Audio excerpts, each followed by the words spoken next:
Salut, je suis Namekon Foken Armand, plaidant pour la remunicipalisation de l'eau du Cameroun. L'eau c'est la vie, me direz-vous, et précisément l'eau du Cameroun c'est la vie du Cameroun.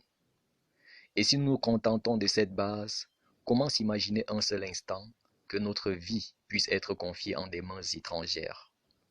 La vie a-t-elle cessé d'être précieuse, ou bien lui avez-vous donné un prix?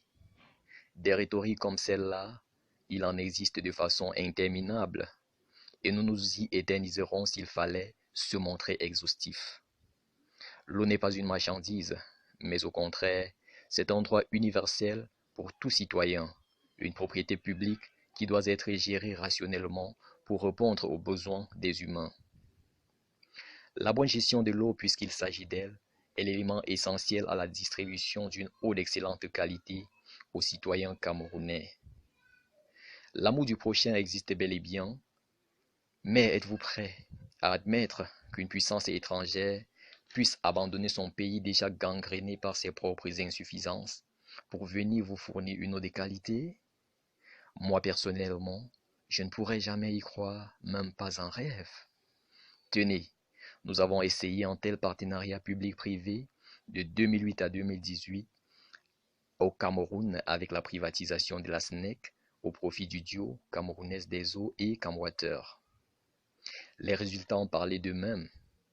Et si vous venez à être dubitatif, permettez-moi de vous présenter la sécheresse des robinets de Yaoundé, de Douala, de Boya, de Tchang, pour ne citer que celle-là.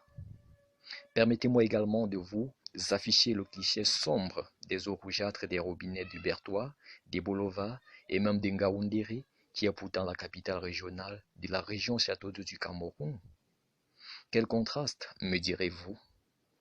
Le tableau obscur peut se poursuivre par des équipements de distribution qui sont laissés à eux-mêmes et gisent donc dans une vétusté sans pareille.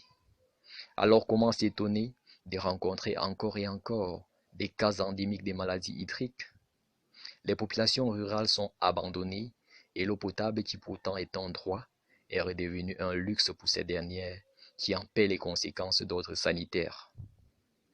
La gestion de l'eau doit rester et demeurer une fonction régalienne de l'État, un service humanitaire rigoureux à préserver jalousement de toute prédation capitaliste qu'est la privatisation. Pour avoir essayé en 10 ans, nous savons désormais que personne, je dis bien personne, ne saurait mieux préserver notre eau, notre vie que nous-mêmes. Les chiffres en disent d'ailleurs long, car de 1990 à 2008, c'est-à-dire à l'ère de la SNEC, le taux de couverture des zones rurales en eau potable est passé de 31% à 51%, soit 20% de croissance en 18 ans, contre 2% seulement en 10 ans à l'époque du partenariat public-privé.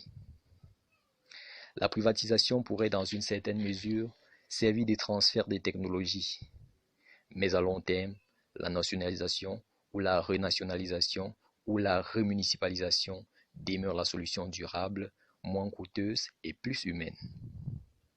Une condition reste cependant à respecter. Le service public doit être discipliné et travailler dans une éthique et une déontologie rigoureuses pour sauver notre eau bien-aimée qui jusque-là a été malmenée.